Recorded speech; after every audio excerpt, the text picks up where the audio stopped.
And now it's time for Hobo Reviews with Willie B.A. Hobo.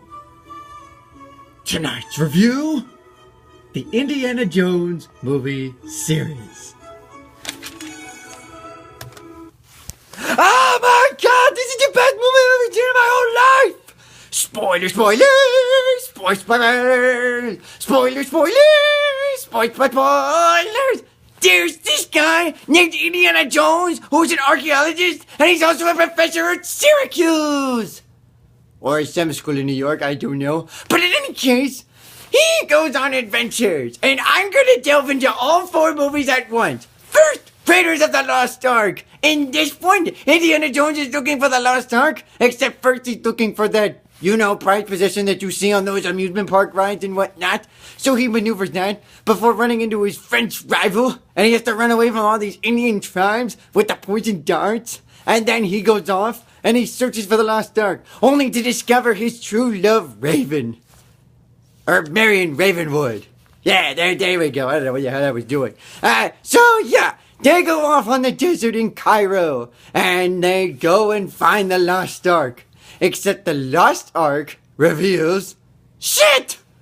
Seriously, it's so shit. It destroys the Nazis and the French rival of Indiana Jones.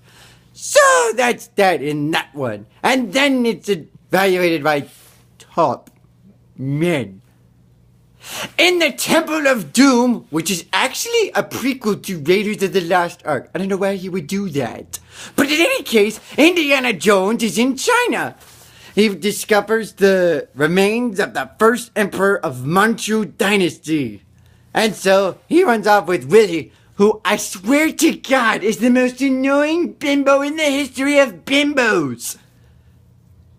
And so they go off to India, where they have to find 3 rocks, giving them immortal power, except it's being used by an ancient group that uses sacrifice with the Kalima Shaktini, and the taking of the heart and the burning of the people. So Indiana Jones has to drink some blood, and guess what? It makes him believe that he is evil, except fire in the ribs makes him normal again.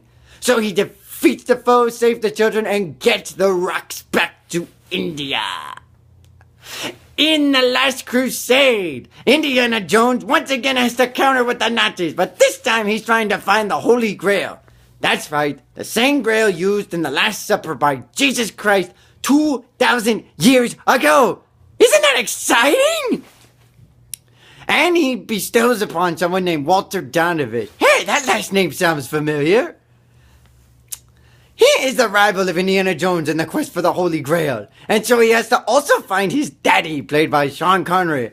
I'll take Jap anus relations for 400. Give me a whole semen for 800. And so he finds his daddy, and they go find the diary, and then they go find the Grail, and they save, Marcus, because he gets caught in some trouble, and they sort of claim the Holy Grail after going through the 3 obstacles. So, yeah, that's that for that one. In Kingdom of the Crystal Skull, we are in the 50s, which means we just went past World War II, and that means the Cold War is upon us. This time, Indiana Jones has to deal with Russians in finding the Crystal Skull, and he encounters his son, played by that idiot Shia LaBeouf. And he's reunited with Marion, and they get remarried, but first they go find the Kingdom of the Crystal Skull. They claim the Crystal Skull, and they discover the truth. It's actually a UFO because it's aliens. And so, yeah, that was okay, I guess. So, all in all, this was a successful movie series, and I totally recommend it, especially if you love adventures and action. This is Willie B.A. Hobo saying, charge! You got charge! Come on, up a car, will you? Come on, charge! Come on! I'll let you go on an adventure that you want to go to! I'm serious!